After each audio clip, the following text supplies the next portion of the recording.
Hmm?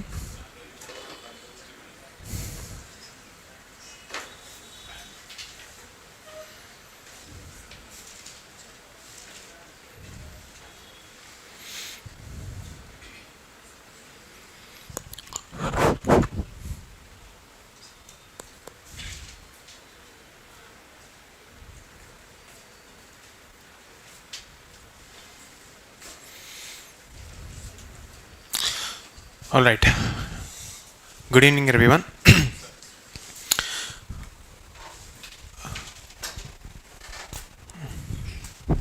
So, today we'll be discussing some important current affairs, but before that, how many of you were doing the homework given to you previously? Everyone?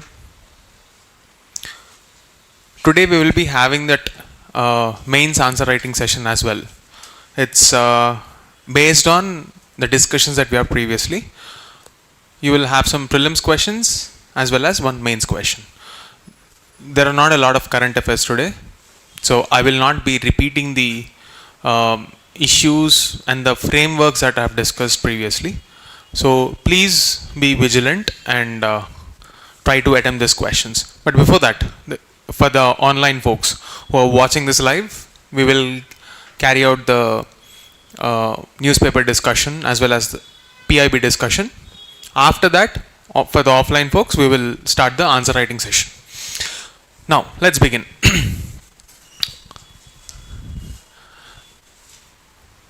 The first thing, we have discussed this previously as well. What is the procedure for the removal of a judge? Is it given in the constitution or the procedure is established by an act of parliament? What is the act?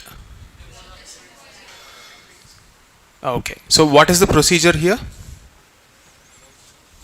How does it start? Now read the headline. Step number 1. Lok Sabha Speaker sets in the motion the process to remove High Court judges. What does it indicate? Step number 1 is done. It is based on something. Like, say for example, look at this. How many members signed? 146. What is the minimum number? When you are in Lok Sabha? Rajya Sabha? Perfect. What will happen at step 2?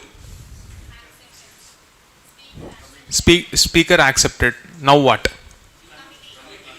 Who is there in the committee? Supreme Court judge? Perfect. See here. Now let's see. Enquiry committee comprises Supreme Court judge Justice Arvind Kumar, Madras High Court judge Manindra Mohan Srivastav, and senior Karnataka High Court advocate B.V. Acharya. 3 members. Done. Now what? The background of the story, it's not important. The committee will submit its report as early as possible. Is there a timeline for? Is this a problem? Yes, it is a problem. The proposal for removal of Justice Verma will remain pending till the receipt of the report of the enquiry committee. There is no timeline. Is this an issue that needs to be fixed? He said that he accepted the proposal received on July accordance with the section 3 clause 2 of the Judges Enquiry Act of 1968. Okay, what is the takeaway from this headline? It's something related to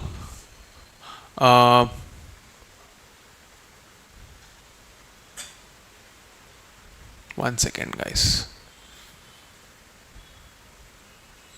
Yeah, take a look here. Article 124.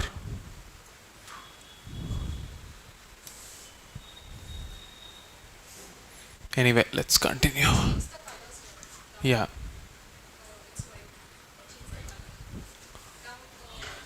Okay, fine. Thank you. Article 124, Article 217 and Article 218. These are the 3 areas that you need to focus on. Okay.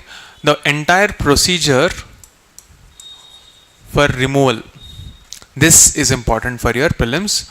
You have to revise your Lakshmikant and the Indian Constitution, and that is a takeaway.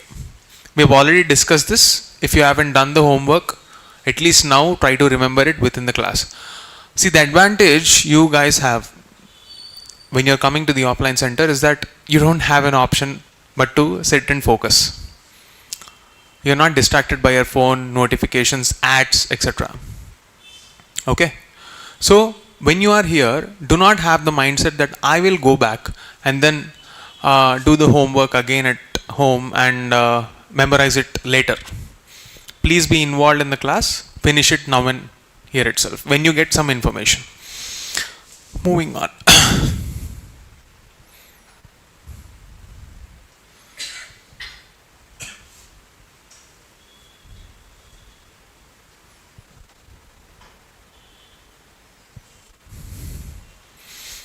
Let's look at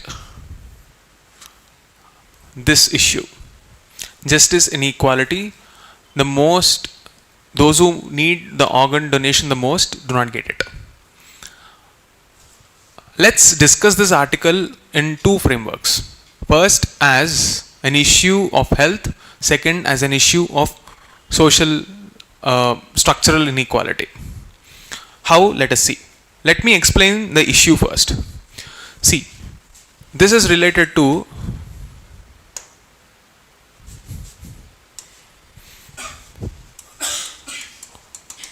health, and within health you have organ donation. See, organ donation can save a lot of your lives. This is an established fact, and we have a nodal body which tries to encourage people and also regulate this sector. Okay, so you will have this body which encourages people, and the logical necessity behind organ transplant is that a lot of patients who require these organ transplants do not get timely access to these organs.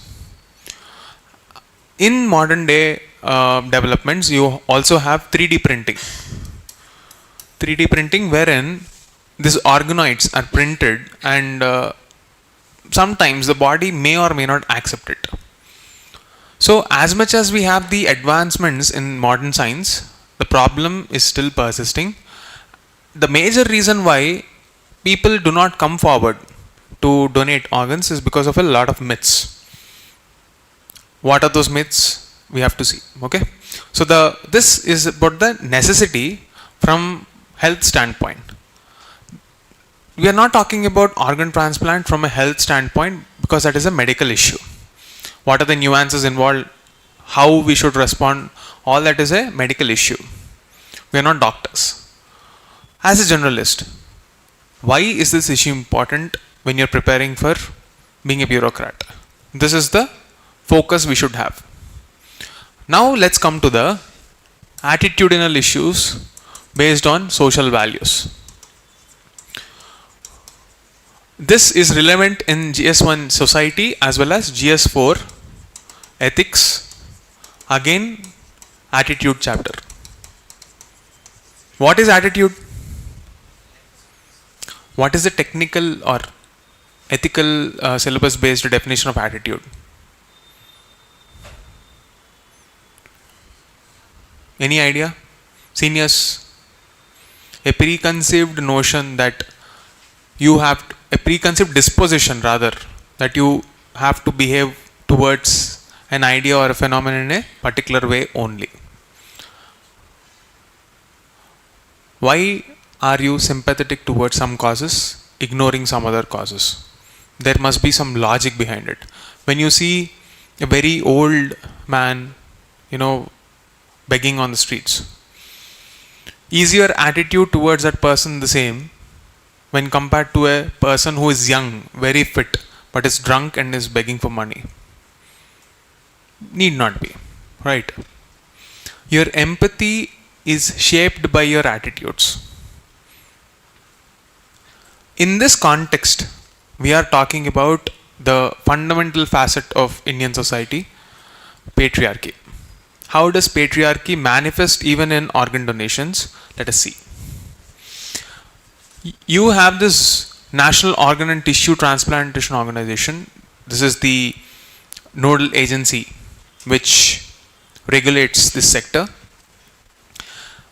Recently it gave an advisory. It says that women are donating more but are not getting the benefits out of it. So it appealed that there is an equitable distribution of the organs, and the fundamental principle of organ donation should always be only one thing: whoever needs it with a sense of urgency, they should get it first, irrespective of the gender. But sometimes, even when there is a need, they are not getting the benefits. This gender bias is because of the structural problems of Indian society, and they should move away from that and stick to the fundamental principle that health should always prioritize people who need the most. This is the principle.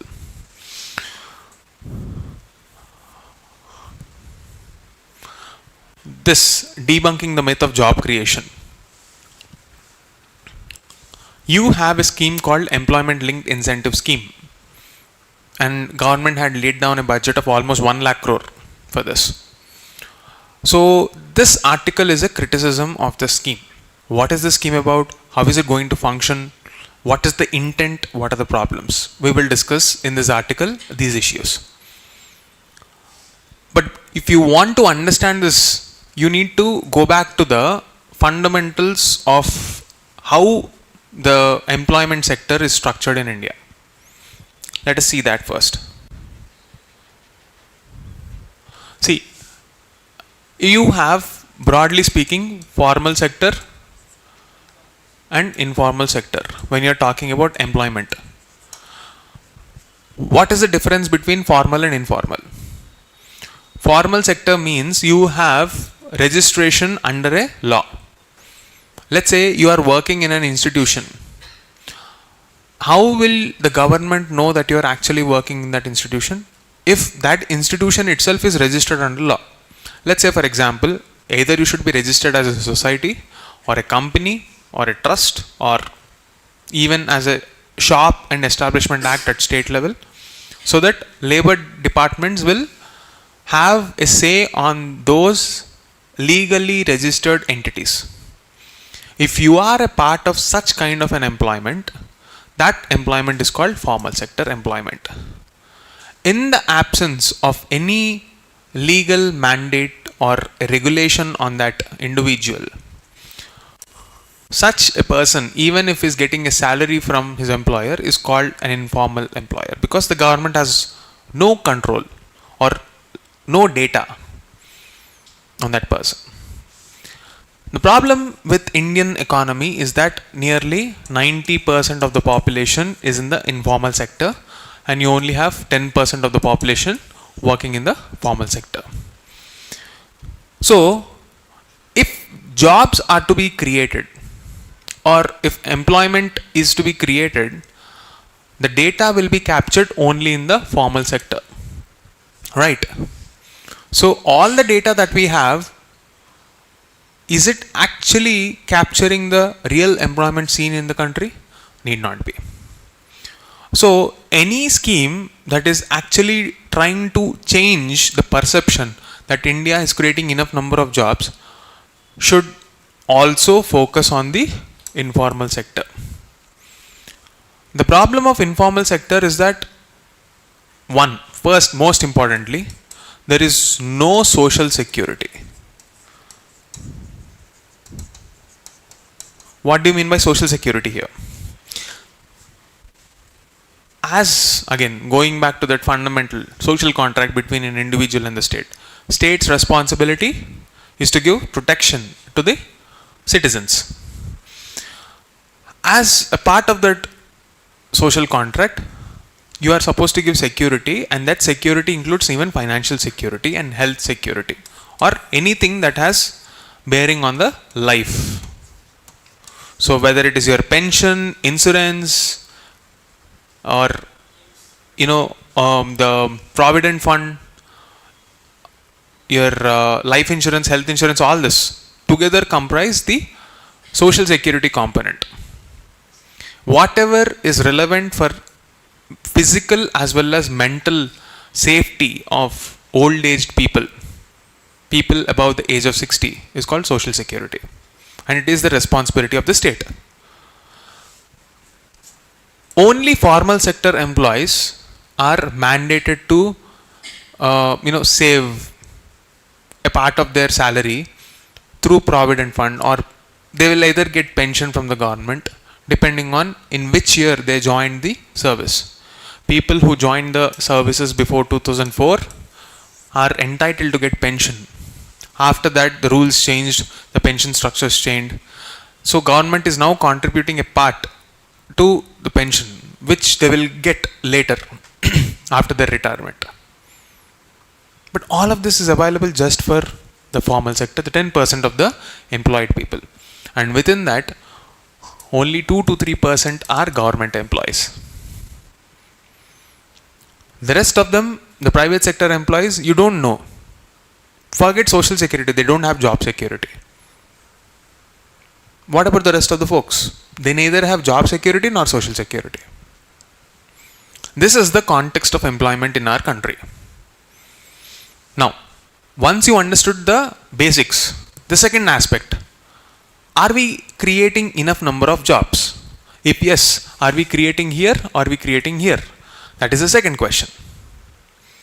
So, if the government is taking up an initiative, ideally, where should it focus on? Yes? Informal, not formal. You have to focus on both. The problem here is informal sector should not be allowed to thrive. Doesn't mean go and stop the economic activity that they have. Create better opportunities for them so that they enter into the formal sector. A few years ago, we've had this economic survey talking about how our firms remain as dwarfs. Meaning, they are not allowed to grow or they refuse to grow. Why do they refuse to grow? Because there is no incentive for them when they grow. I'll explain why. If you are, let's say, a small industry or a MSME industry, micro, small and medium enterprise, depending on your turnover, you will have some government advantage. You'll get some incentives. Okay. And once the companies are getting these incentives, they're happy to stay small because once they grow big, compliance burden increases. You have to file the taxes continuously, and you will not get any tax holidays. You will have to file the compliances for employment, ensure that provident fund is paid on time. So all this legal headaches coupled with any lack of any support from the government will always force them to remain as small. And small companies will try to avoid as much as possible the formal employment. They will try to have informal freelancers, gig economy kind of a thing. Today you have this so-called gig economy, app-based economy, but MSME industry has always been working like that. There is no social security.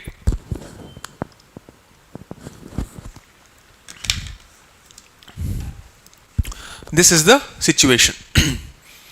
Now, government should do something to create new jobs. What is the fundamental nature of a job? It is a contract between an employee and employer. It's a contract essentially, and that contract stands valid only when the employer sees some value in the person. As soon as that value is done, he will be fired. Why will a company fire a person who is skilled enough and continues to add value to that company? No, right? They won't be removing them. It is because of this problem, employment is very cyclical in our country. Contractual employees, they hire, they get fired. The problem is not just a formality, as in it is not just absence of formal recognition to that employee, it is as much as a problem of skill.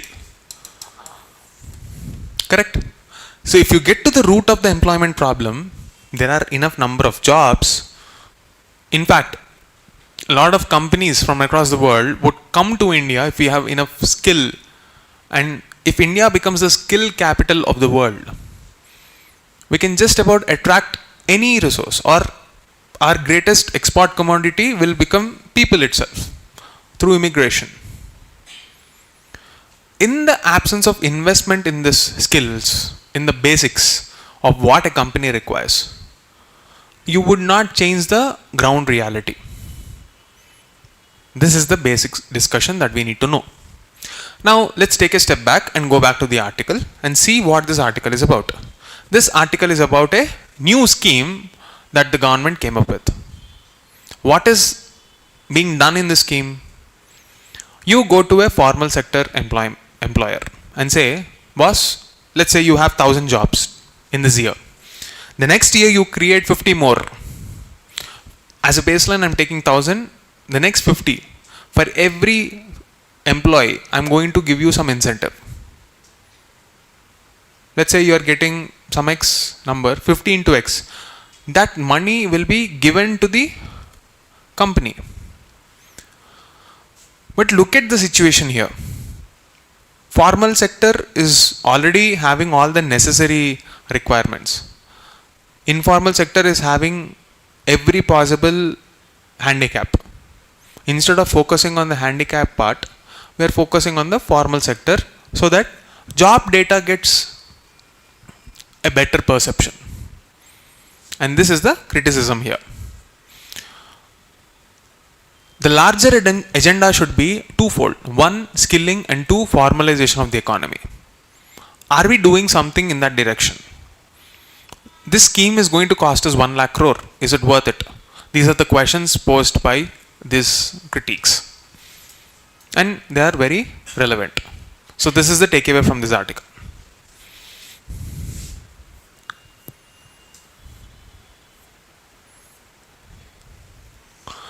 How does satellite internet work? Okay, take a look at this. How does a usual satellite work?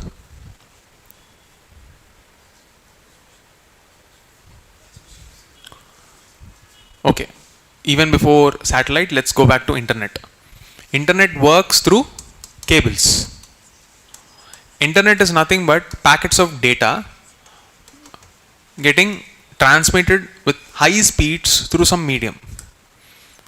Data is getting transferred. Basically, internet is the medium connecting data transfer. That's all.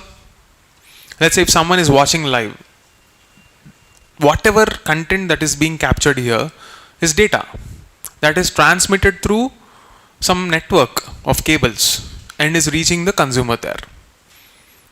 Essentially, this is internet. Now, when you're talking about satellite based internet, the problem of data or internet packets of data transferred through cables is meant to be solved. What are the problems of the physical cables, optical fiber cables and networks? Let us try to understand through some examples given in the article itself. For example, read this. I'll just read this. When Hurricane Harvey struck the Texas coast in 2017, it knocked out 70% of cell towers in affected regions. You are seeing the disasters happening day in and day out. The biggest advantage you can have in that kind of situations is communication. It will be easy if we can have access to internet, access to power, right? In disaster management, reaching those very difficult terrains is very difficult because optical fibers get damaged. It is practical situations like this which force us to think of alternative ways of providing internet in those regions. One such alternative technology is providing internet through satellite. Now let us see the image here. Usually what happens through underground cables, etc., we are transmitting data. If some cable is damaged, internet access is broken. Unlike this traditional method, in satellite what happens is, let's say you are at your home, you gave some signal through this transmitter. The satellite receives that signal and then passes it on to another satellite, and takes it down to the destination. There is no intervention of any physical object here. The advantage is that no matter how the weather is, you can still go for this kind of internet. You will be able to reach very remote areas also. So the problem of lack of access, interruptions and maintenance will be solved. The third point, the maintenance part, that's a very big question mark raised by a lot of critics. Is it really going to be cheap? Yes, of course. You are replacing all these water and underground cables. But the bigger problem is satellite waste. Are you going to manage this satellite waste and the electronic parts better? Are you in a position to do that? This is a question raised. Here you will also need to understand the basics of orbits. Okay? Geosynchronous orbit and the low Earth orbit. Orbits of satellites. The same logic can also be deployed in 3G, 4G and 5G technologies, the evolution. The cost or the economics involved in constituting this technology or institutionalizing this technology, you will understand it through the same logic. For example, if you have to send one packet of data to your friend from A to B, let's say you are sending a WhatsApp message. When you are using older versions of technology like 3G, 2G, you will reach your friend B, but there is a huge time lag, and that time lag is technically called latency. So future evolution of technology or future generations of internet technology, whether it is the 4G, 5G or 6G, will work on one, latency and amount of data. So amount of data as well as latency are the two parameters in the evolution of technology.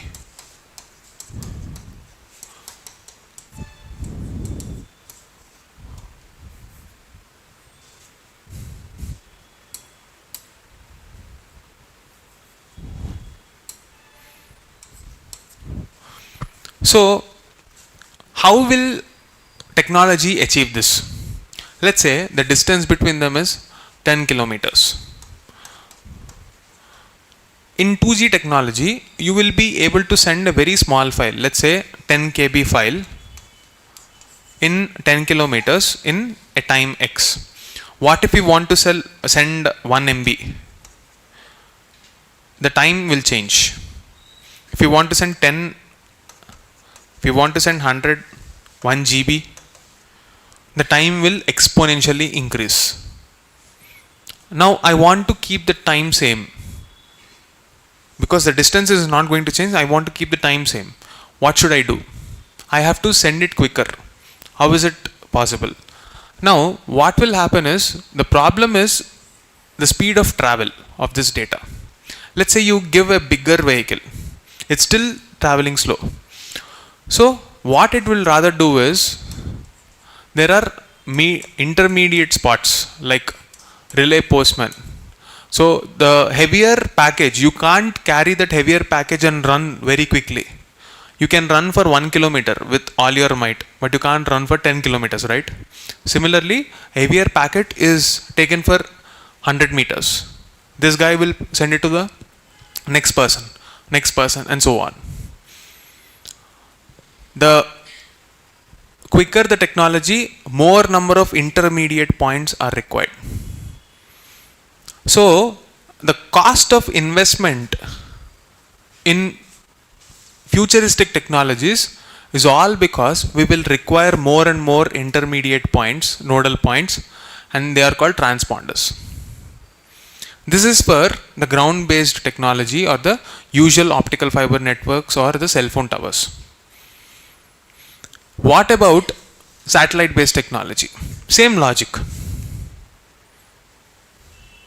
When you are in geosynchronous orbit or a satellite where you are putting them at 36,000 kilometers and low Earth orbit, this is barely correct.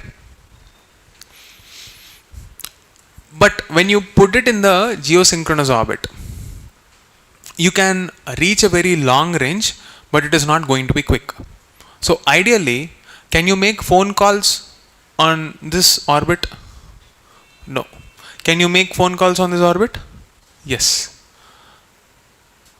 What kind of utility you will find here? Is it okay for TV communication? Yes. It's okay to have some latency, but it's not okay to have latency in communication. It's okay for observation from or most of the communication satellites will have low Earth orbit. So these are the basics that you need to know, and the basics behind satellite based internet. Okay, that's it for today. When it comes to this nationality and the paradox of nation state, I have already explained on my YouTube channel elaborately about nationalism. You will find that video, you can go and check. It's a completely structured argument about the concept of nationalism on the YouTube channel. Go back and check there. Okay? On the VKIS channel. Fine.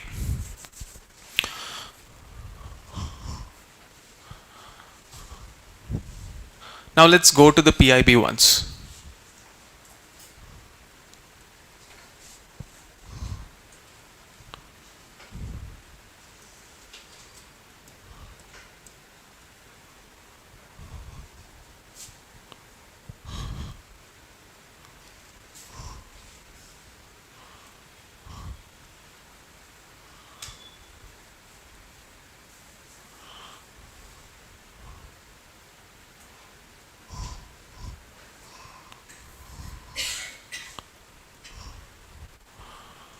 Take a look at this National Mission on Natural Farming. Okay, what is natural farming? How is it different from zero budget natural farming, or is it the same? Is it the same as our organic farming? Yes or no?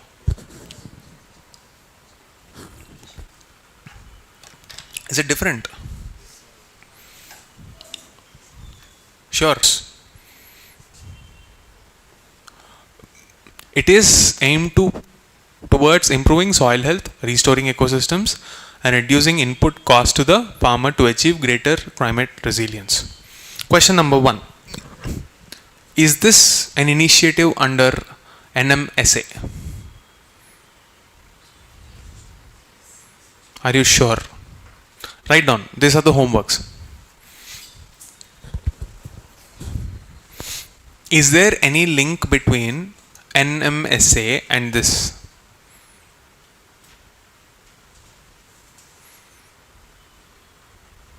What is NMSA?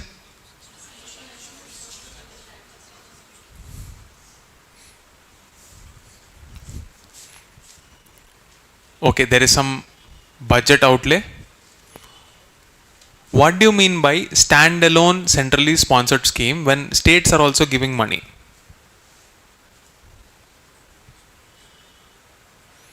Write down.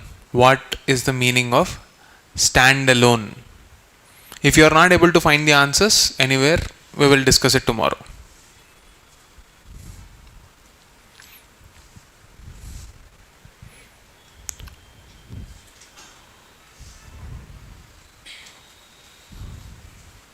Okay. What is the intent of this scheme? What is it giving money for? Look at this.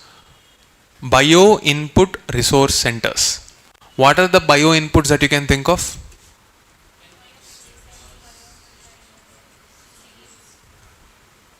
Bio seeds. Are there any non-bio seeds also?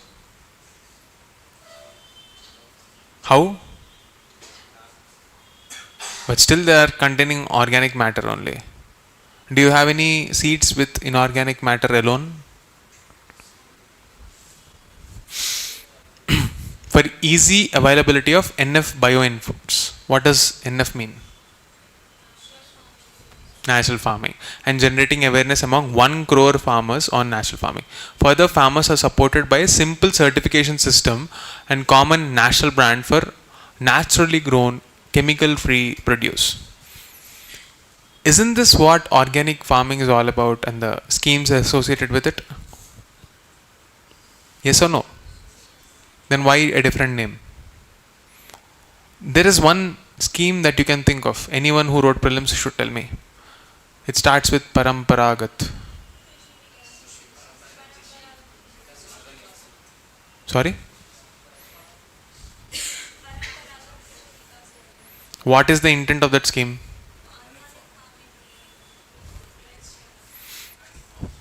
Now, Paramparagat Vikas Yojana is the first comprehensive centrally sponsored scheme by the central government for the promotion of organic farming in the country. Total funds released under this program as of December 6th, 2024 are so and so number of crores. Now, what is the difference? How?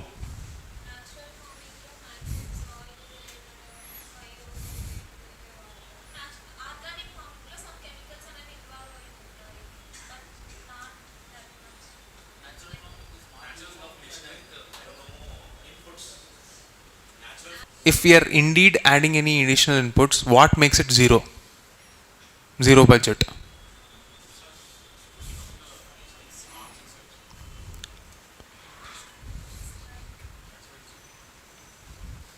So these are the. Do you have clarity? See, it all seemed familiar. You know what is organic farming. You heard ZBNF. You heard natural farming. Why three different names, different schemes? What is the link between? So the same PIB article is mentioning Paramparagat Krishi Vikas Yojana also. Is there any link?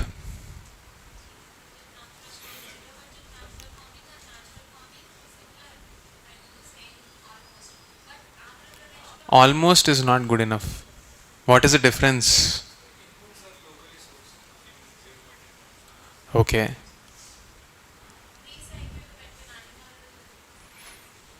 Okay, let's leave those question mark faces here itself and go back and work. Okay.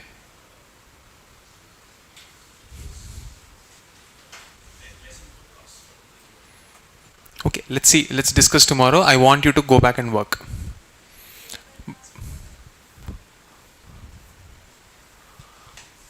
You also have this NF. If this is almost similar, you are not supposed to give any inputs, right? ZBNF, is it giving inputs or not? Not just labor, other inputs, bio input resource centers.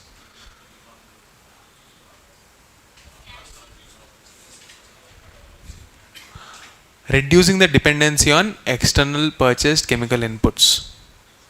Okay, do one thing. Go search, read this entire article, read between the lines, and with these doubts pestering your mind, come back with answers tomorrow. If you don't have it, we will discuss it tomorrow. Okay? Now, this ends the online session. Let's